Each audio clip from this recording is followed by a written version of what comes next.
Welcome to the deep dive, everyone. Today, we are looking at what essentially functions as the hidden operating system of the United States legislative branch. Yeah, that is probably the best way to describe it. Right. We're drawing from a really comprehensive Wikipedia article today on a relatively obscure but incredibly powerful congressional procedure called budget reconciliation. Which sounds incredibly dry on the surface, I know. Oh, absolutely. But our mission for this deep dive is to demystify it for you. Yeah. Because this procedure is essentially the ultimate legislative cheat code.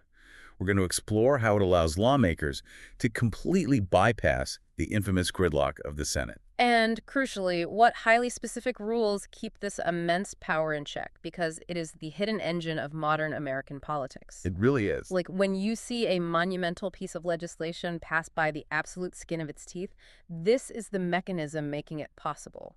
Before we really get into the weeds, though, I need to take a quick second to explicitly address you, the listener, regarding the nature of today's topic. Always important with this kind of subject. Exactly.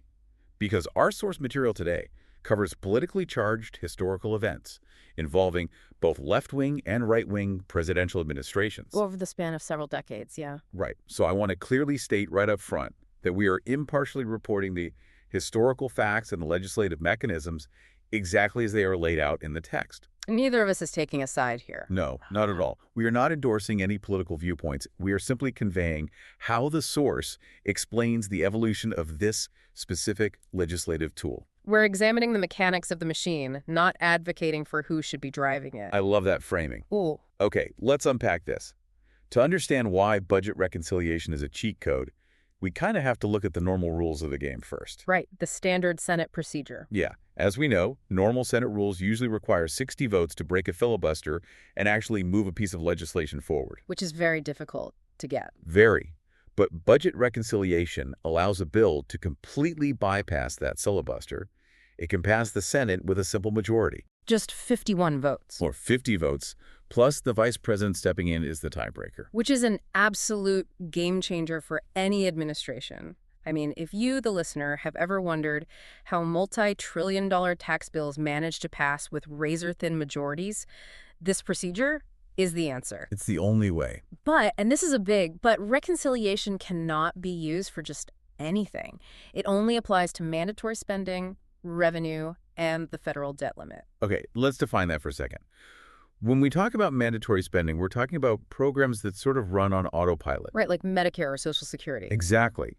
Whereas discretionary spending funding for, military or federal agencies, that still has to go through the grueling annual appropriations process. That distinction is vital. You cannot use this procedure to just pass everyday laws or fund a new federal agency. It is specifically reserved for massive shifts in revenue and mandatory spending. So how does this actually work in practice? Like, where does it start? It typically begins early in the calendar year. The president submits a budget to Congress. Okay.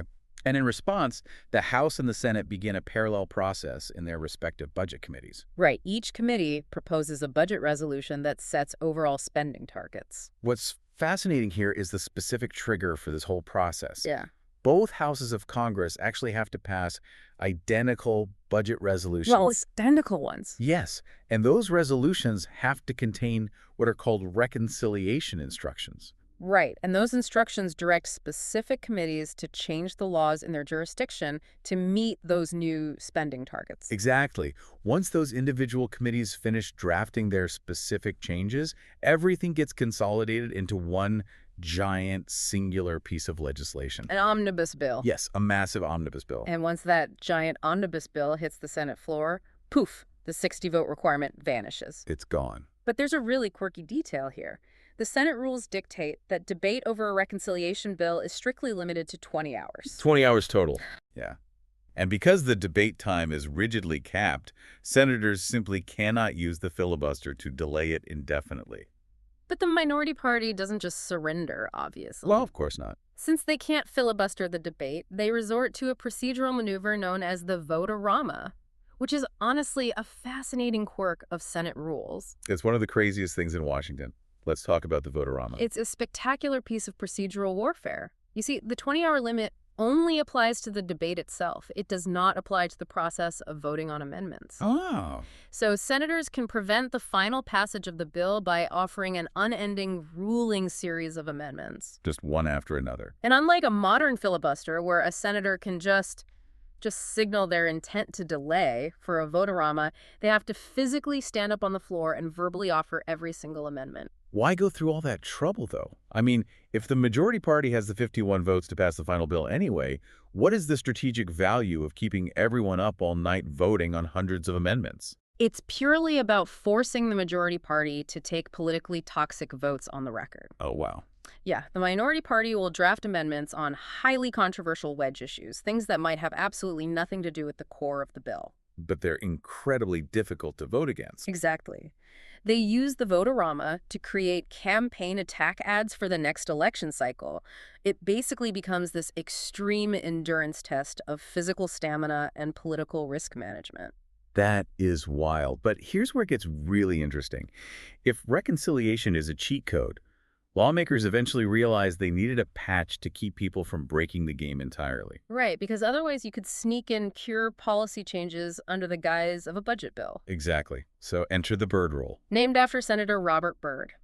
This rule was adopted in 1985 to act as the primary defense mechanism against legislative overreach. Right, and the Byrd rule essentially defines certain provisions as extraneous. Yes, and if a provision is deemed extraneous, it gets stripped out of the reconciliation bill entirely. So rather than just listing out the 6 specific criteria for what makes something extraneous, let's look at what these rules are actually trying to achieve. The first few are basically about staying in your lane. Right. A provision is out if it doesn't change outlays, meaning actual money going out the door or revenues. It has to affect the budget. Yes. It is also out if the committee proposing it is outside their jurisdiction. Like, the Agriculture Committee cannot use a budget bill to sneak in a policy about space exploration. Which makes sense, but the more complex hurdles deal with the scale and intent of the legislation. Oh, definitely. For instance, you absolutely cannot use reconciliation to recommend changes to Social Security. That's a hard line. Right. Another major hurdle is the deficit window. A provision cannot increase the deficit for a fiscal year beyond the period covered by the reconciliation measure. Which is usually a 10-year budget window. Exactly. 10 years is the standard. And then there's the most debated rule of them all, the merely incidental test. This one is incredibly subjective. A provision is extraneous if the change in outlays or revenues is merely incidental to the non-budgetary components of the provision. What does that mean in plain English? It means if the primary purpose of the text is to change social policy and the budgetary impact is just a secondary side effect, It gets tossed out. it gets tossed out. But the Byrd rule doesn't just automatically delete these provisions. It actually relies on a human referee. Right. Any senator can raise a procedural objection to a provision they believe violates these rules. And the person who makes the call on whether that objection is valid is the Senate parliamentarian. The parliamentarian is basically an in-house rules expert. Now, technically, the presiding officer of the Senate makes the official ruling. But customarily, they always follow the advice of the parliamentarian, right? Always. Their interpretation of what is or isn't merely incidental holds immense power over the entire legislative agenda. And if a senator wants to overagree the parliamentarian's decision, they need 60 votes to do it. Which brings us right back to the supermajority problem they were trying to avoid in the first place. Exactly. The only other way to overrule them is if the vice president, acting as the president of the Senate, steps in to ignore the parliamentarian's advice. Which is incredibly rare. Yeah. No vice president has exercised that right since Nelson Rockefeller did it in 1975. Wow, it creates this incredibly high-stakes environment where multi-trillion-dollar bills hinge entirely on the subjective interpretation of one unelected staffer. And that pressure has led to some serious drama over the years. Like in 2001, there was so much bipartisan frustration with the rulings of the parliamentarian at the time, a guy named Robert Dove. Oh, this story's amazing. The Senate Majority Leader, Trent Lott, literally fired him. He fired the referee. Mid-game. He dismissed him and replaced him with the previous Democratic appointee, Alan Fruman. That 2001 firing really shows how high the stakes have gotten. But to understand how a simple rule keeper acquired so much power, we actually have to look at what this tool was supposed to be when it was invented. All right, let's go back in time a bit. The Congressional Budget Act of 1974 created the reconciliation process. It was championed by a former Bureau of the Budget Director named Charles Schultz. And the original idea was simply to give Congress a way to enforce its own spending targets. That's it. It was intended to be a mundane accounting tool for a single fiscal year. In fact, it was largely ignored in the late 1970s. Yeah, nobody really used it. It wasn't until 1980 that Congress amended the process so it could be used at the start of the budget cycle. And later that year, Jimmy Carter signed the very first budget bill passed using reconciliation. Right, which contained about $8 billion in budget cuts. But the true potential of the tool was realized the following year, during the Ronald Reagan administration in 1981. This is a major turning point. Yeah, a coalition of Republicans and conservative Democrats used reconciliation to pass the Omnibus Budget Reconciliation Act. Right. Instead of fighting filibusters on dozens of separate bills to cut spending across various departments, They just packaged massive, sweeping cuts into a single omnibus bill. They bypassed the filibuster entirely. It fundamentally changed how Washington legislated from then on. and the tool kept evolving through the 1990s. It shifted from a mechanism for just cutting spending to a weapon for reshaping the tax code. Which brings us to 1999. Congress passed the Taxpayer Refund and Relief Act. And what made this notable was that it was the first time reconciliation was used to actively increase deficits without a companion bill that reduced spending. Right, and President Bill Clinton vetoed it, and he vetoed another one the following year for similar reasons. Those vetoes demonstrated a major shift in strategy, though. Lawmakers realized the text of the 1974 Act only referred to changes in revenue and spending. It didn't specifically say decreases. So that opened the door for sweeping tax cuts. Exactly, which set the perfect stage for George W. Bush taking office in 2001. Because Bush wanted massive tax cuts, but his party only had a narrow majority in the Senate, nowhere near the 60 votes needed to break a filibuster. So they turned to the reconciliation cheat code. Yeah, to pass the Economic Growth and Tax Relief Reconciliation Act in 2001 and another major tax cut in 2003. But wait, if they passed those massive tax cuts, how did they get past the Byrd Rule's ban on increasing the deficit beyond the 10-year budget window? That is the genius, or maybe the absurdity of it. They had to build in a self-destruct button. A self-destruct button. To comply with the referee, the Bush tax cuts included sunset provisions.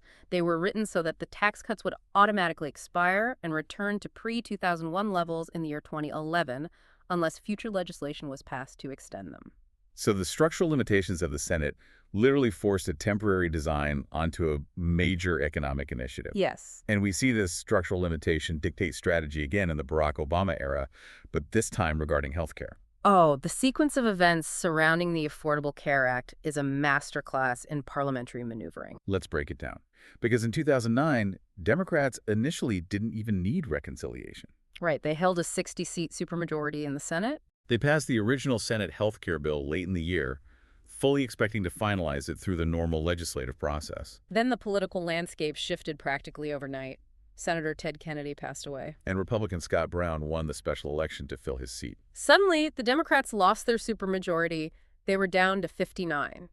The House still needed to pass the Senate's bill, but the Senate Democrats no longer had the votes to pass any new filibuster-proof legislation to finalize the necessary compromises with the House. So when the front door of the filibuster slammed shut, they used the side door of reconciliation. Right. House Democrats agreed to pass the original Senate bill as it was, which President Obama signed into law. And then both chambers used the budget reconciliation process to pass a second bill, the Healthcare and Education Reconciliation Act of 2010. Because that second bill required only a simple majority. Exactly. And it contained all the necessary financial adjustments to the original ACA. That exact same side door became the focal point of the Donald Trump administration's first term in 2017. Right. Republicans gained control of Congress and the presidency. They were aiming to partially repeal the ACA and pass a major tax cut. But lacking a 60-vote supermajority, they queued up the healthcare bill for the fiscal year 2017 reconciliation slot and the tax cuts for the 2018 slot. And the healthcare push failed dramatically on the Senate floor. Oh, yeah. That was the famous moment when 3 Senate Republicans, including John McCain, voted against it, preventing a simple majority. So with healthcare stalled out, all energy pivoted to the tax cut reconciliation bill. And just like in the Bush era, the Byrd Rule forced lawmakers to strip out extraneous provisions. Yeah. And crucially, Because of that role against increasing the deficit beyond the budget window, the individual tax cuts in the Tax Cuts and Jobs Act of 2017 were set to expire in 2026. The ghost of Senator Byrd just keeps putting an expiration date on major U.S. tax policy. It really does. Now, the procedural drama only intensified during the Joe Biden administration in 2021. Yes. Biden used reconciliation to pass the $1.9 trillion American Rescue Plan. And they attempted to include a provision raising the minimum wage to $15 an hour. But the parliamentarian ruled it was extraneous under the Byrd rule. Right. Its primary purpose was deemed policy, with the budgetary impact being merely incidental, so it was stripped right from the bill. The Biden era also featured a really obscure procedural attempt to stretch the rules. This is fascinating. Oh, right. In April 2021, the parliamentarian determined the Senate could theoretically pass additional budget reconciliation bills by passing a revised budget resolution. Right. It looked like a massive loophole to get more than just the standard number of bills passed per fiscal year. It was a fascinating theory, but it collided with the reality of a deadlocked chamber. The Senate was split 50-50. Yeah, and the parliamentarian clarified that to bring a revised budget resolution to the floor, it still needed to be approved by a majority vote in the Budget Committee, or be discharged after a tied vote. But to even hold that vote in committee, you need a quorum. You need a minimum number of members to be physically present. And in an evenly divided committee, the minority party can simply refuse to show up. Which denies the quorum and freezes the process entirely. Exactly. The hyper-partisan nature of these bills meant the minority was never going to provide that quorum. The 50-50 Senate practically neutralized the loophole. Proving that theoretical rulebook advantages are basically useless if the raw math of a divided Senate doesn't support them. Which brings us to the most recent historical entry. After the 2024 elections, Republicans gained control of Congress and the presidency for the start of Donald Trump's second term. And their immediate priority was addressing those 2017 tax cuts that were scheduled to expire in 2026. So they turned to reconciliation once again in the 119th Congress, Passing the One Big Beautiful Bill Act on July 4, 2025. And the margins on this vote perfectly illustrate the modern era of lawmaking. Oh, absolutely. It passed the Senate with a razor-thin 51-50 vote, and passed the House 218 to 214. Making those expiring 2017 tax cuts permanent. Squeezing a massive policy objective through the reconciliation process with just a one-vote margin in the Senate.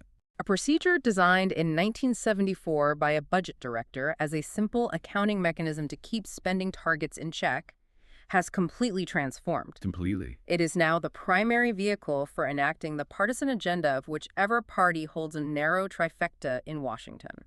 So what does this all mean for you, the listener? It means that when you hear about historic changes to the tax code, overhauls of the healthcare system, or trillion-dollar economic stimulus packages, you are not watching the standard legislative process at work. No, you're really not. The biggest, most impactful laws affecting your daily life and your wallet all hinge on this singular procedural loophole. If we connect this to the bigger picture, we've journeyed from Charles Schultz's original idea in the 1970s to the first usage under Jimmy Carter, all the way to the multi-trillion-dollar omnibus bills of 2025. What a journey. And guiding this entire journey has been the invisible hand of the Byrd rule and the quiet, overarching power of the Senate parliamentarian.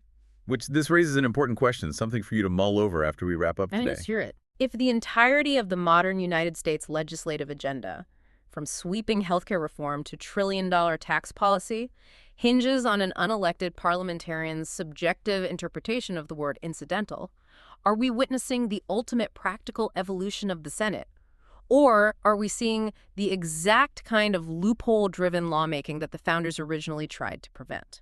That is a brilliant question to end on. It really makes you look at every headline coming out of Washington in a completely different light. Thank you so much for joining us on this deep dive. We hope this gave you a new lens through which to view the news, and we warmly encourage you to keep exploring the hidden mechanics of the world around you.